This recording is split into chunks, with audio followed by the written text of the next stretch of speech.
Just when I was getting a little bit bored with my typical workflow of digital marketing, web, branding, AI was starting to really revolutionize that entire industry. So I managed to get into this workshop that taught me how to use it in this amazingly creative way. And so within 30 days, I had put a book together. It's outlined with the AI in collaboration with all of my personal stories and experiences, the Free to Roam Digital Nomad's Guide for the Post-COVID Remote Worker.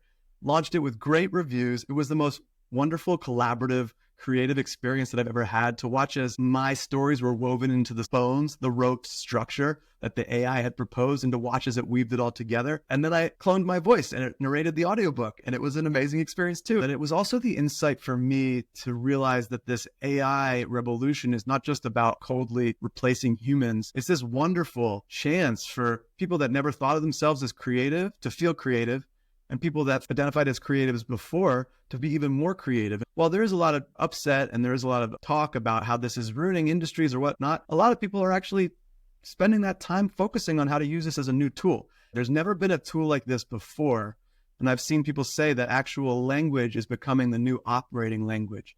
And to that end, people that can clearly communicate, people that can really define what it is that they want in a structured way that the computer or the AI can understand, they get increasingly good results, right?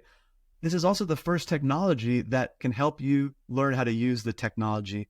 And by that, I mean, you can go on to ChatGPT and say, hey, can you help me understand how I can best work with you to do X, Y, or Z? And that's where a lot of people don't start. They start being like, I don't even know what to ask. It's like, well, let your curiosity guide you. This is a very autodidactic tool.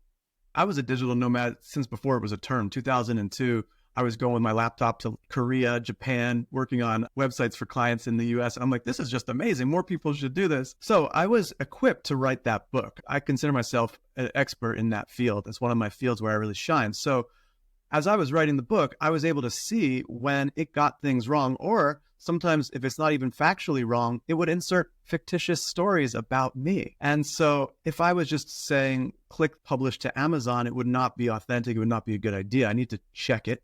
I'm an expert and say like, oh, that needs some tweaks. But also on the flip side, it knew that at that point in the book, putting in a personal story to drive home the point would be a great thing. So I would go through and just replace that story with my story. And so, it can be a good cue. People are often complaining about the, AI hallucinating. People hallucinate a lot worse, I would probably say. So it's even good to check things that people say. I have a million projects I want to do. I have a lot of projects that I haven't been able to do because AI hasn't existed yet. I have some amazing amount of content that I, at this point, would have no time to parse. I'm leaning on a future that doesn't even quite exist yet, tools that don't even quite exist yet for me to do some creative pieces. I'm excited about them coming out in the coming year or two. So first of all, enablement of creative projects, right? Second of all, we're going to get time back. At least that's the promise, right? So if we can be made 10 times as efficient with AI, well, hopefully we don't just work 10 times as hard. Hopefully we work 4 or 5 times as hard and take that extra time to be with our family, to be with our friends, work on our creative projects. And partly that comes from good mindfulness and leadership, both from the top down and also from yourself and for your own time. So we're seeing people who didn't feel that they were creative before, or who didn't have the tools, now feeling creative. So imagine this. If you're a parent, screen time with kids is a serious problem. If you want to see what addiction looks like, you can see it in the eyes of the 10-year-old who hasn't gotten their full screen time today. So if you talk to any parent, it's an issue. However, there's ways to be engaged with the screen. One way is to be sitting back and watching TV. The other way is to be building and creating. And so right now, a lot of the times they're in the Minecraft world. It's the beginning.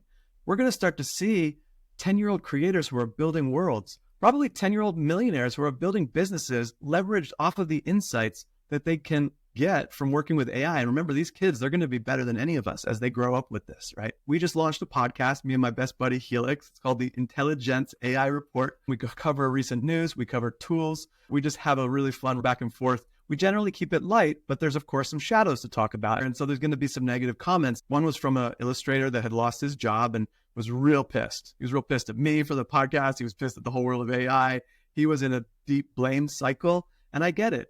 I also was quick to say, hey, I've also been, a lot of my role is being outsourced and displaced, and I'm here trying to fight it with creativity and curiosity and see where I'm going to ride the wave to, because it's unknown right now. And so the most we can be as creatives is to be curious and play with this new tool.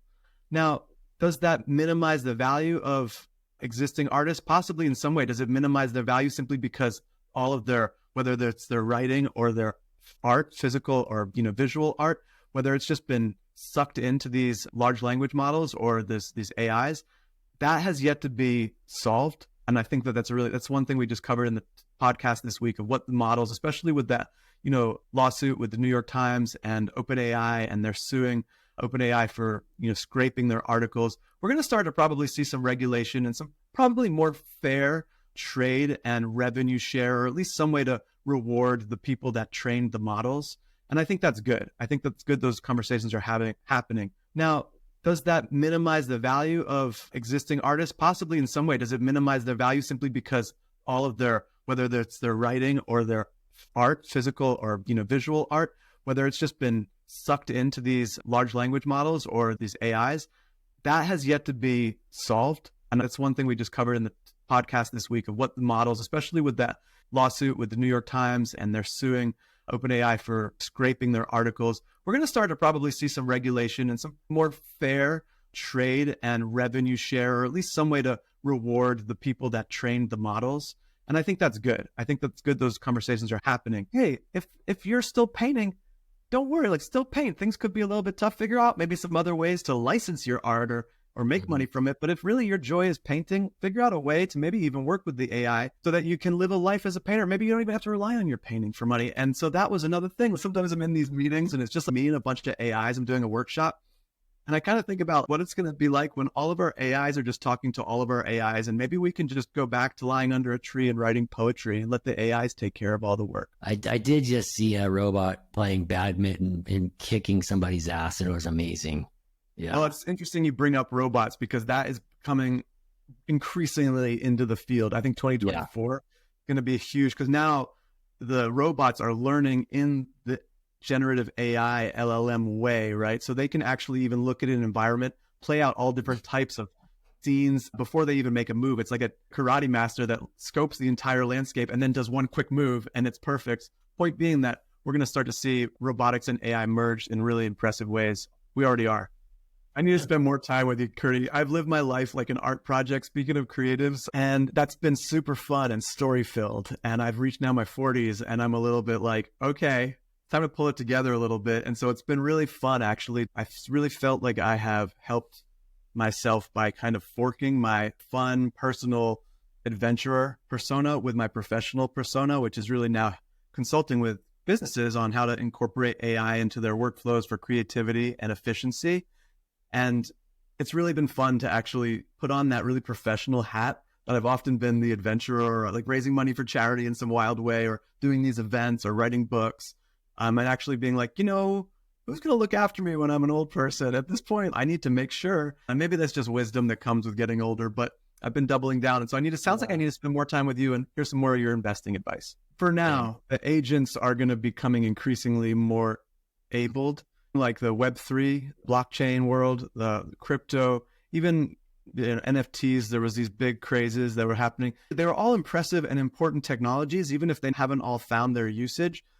This AI, this is not just a blip. This is what I feel like when I felt the internet back in 2000. I'm like, this is serious. And a lot of people be like, where is it going to really go? I'm feeling similar about this right now. There's a lot of people who are still thinking this is a flash in the pan. And then there's those who are riding the wave and know it's time to get on this. I am loving working with these custom GPTs. A lot of people don't know what they are, but this is something that OpenAI released a couple of months ago. In fact, it was so popular that they had to shut down new registrations for the paid level because you can only access it with the paid level, these custom GPTs. And this is the reason that I'm using mostly ChatGPT for things, although I really do love the idea of how Bard is going to integrate more with Google Documents and the other suite of tools. I've also heard Claude from Anthropic is better for writing, especially fiction writing, but maybe also nonfiction. I'm working on a big nonfiction project right now, wrangling a client's 1,000 minutes of audio transcripts into a well-structured book. But what I was going to say was I've been working with these custom GPTs, and how you can think about it is almost like an app that sits on top of ChatGPT, almost using it like the operating system. And then you give it its own instructions, you give it its own files. And so, for example, I could create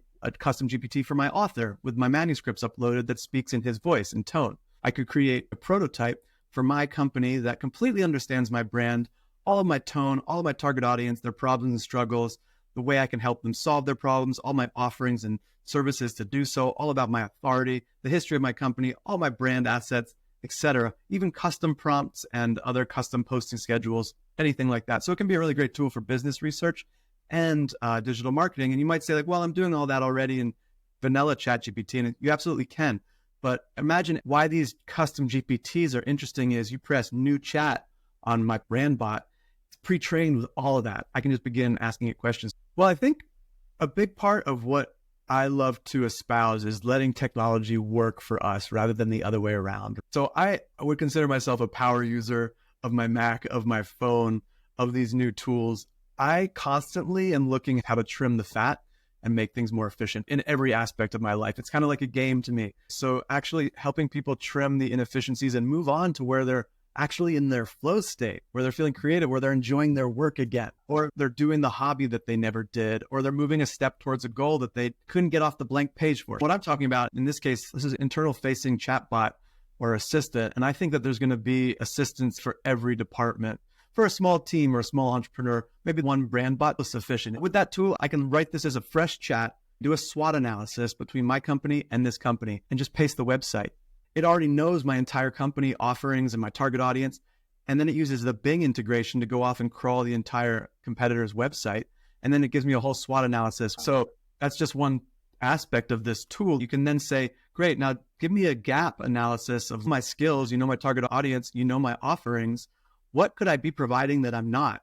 And it gives you 10 new ideas that you can then flesh out and just play around with. And so that's an example of the internal facing chatbot. So these assistants, I think whether it's public facing for support or helping people buy stuff, that's great.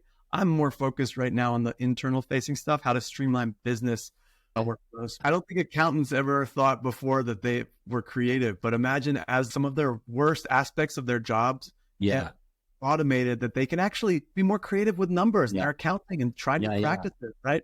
So every aspect of the company is going to start to hopefully be more innovative as some of their just like get out from underneath the weight of their chore of their work. And then now they have an assistant that can do a lot of the things they don't want to do. And they can actually do some of the things that they've been really dreaming about. Maybe go take a walk or take a day off. You've been working super hard. You've been working 5 times as efficiently this year. Maybe you should take Friday off. You know, I build these custom tools also for businesses that help them automate processes. A big part of it is that efficiency, right? So the clients that I consult with, they're often like, well, I don't even know where to get started with AI. And my number one thing that I tell them is the first step is mindfulness. The first step is really looking at your flows. What are the pieces of my day-to-day that I really don't enjoy? What are the things that are repetitive? Where are the things that I wish I could outsource? Technology is really there to help us. If we can clearly express what we need help with, it's very likely, especially now, that there's a tool there that can help us out. But the first step is getting out of your day-to-day stress and feeling overwhelmed and like, I can't take on another thing, when actually you may need to, or it may really be the best in your interest to spend a little time clarifying that, because it's going to grow your business. It's going to reduce your stress. It's going to make your employees more happy. It's going to make better results. You know, all these sorts of benefits are what's possible. If you're marketing anything, that's really important to keep in mind. Just because you can now shoot off 100,000 emails a day. I just saw a whole new AI service called Bland, which is a really accurate voice interaction tool. So it's going to be starting to call you and sounding really like a human with such a low latency that that's usually been the thing to trigger that there's something off. It's going to be so quick. So just because now you can put 10,000 people on your call list for your lead generation, should you? Are you really producing value? You know, are you just bothering people on another channel? So me and my friend Helix, we launched the Intelligence AI report. So the intelligenceai.com, and we wear tuxedos for it. The idea behind it is humanizing, is meant to inspire people to not be afraid of this tool, to give them something to actually start to pique their curiosity. So rather than just sit there wide-eyed as this freight train comes, be like, hey, what are some fun things that I could do with it? What are some ways that I could play with it or add it to my creativity or my work stack? And so that's what we're doing. And we do acknowledge some of the problems as well, but we really move on to solutions. We kind of spice it up with some humor, and we throw in some unexpected things every other week or so. We're doing it now, and we're going to begin to have guests. We've just done our first trial and tech stack pre-launch episodes, which have been so fun, and we're going to begin having guests on at the end of January. I'll give you a real quick rundown. In this last week or two, a front-facing chatbot at a Chevrolet dealership was able to be hacked and agreed to sell someone a car for $1. So watch out before you put some of these things. You really make sure to test them. That was a funny one. A pretty profound one was that they're showing that AI can be leveraged to turn thoughts into text with a non-invasive procedure with just a cap, actually.